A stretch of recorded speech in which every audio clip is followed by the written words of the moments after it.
Намираме се на екопътеката за хижа Здравец. Красотата е страхотна. Уникално местенце. Има и асфалт, но ние решихме да ходим по самата екопътека. Хижа Здравец е Пловдивско, от село Гълъбово се тръгва. Голяма денивелация се качва. Около 450 метра. Но пък всеки един вид си заслужава. Вижте през какво вървим. Това е гора, това е красота. Уникално място. В момента сме на 1100 и няколко метра.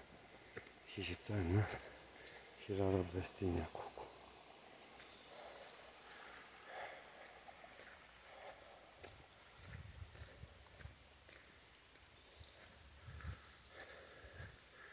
А ние сме тръгнали от 700 и нещо.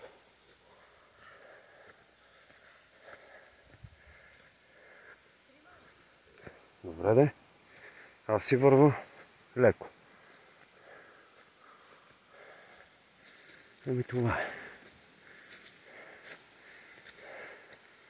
Няма какво друго да кажа.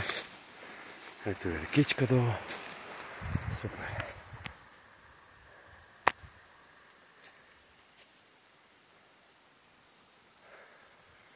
Уникално красиво място. Ами това е.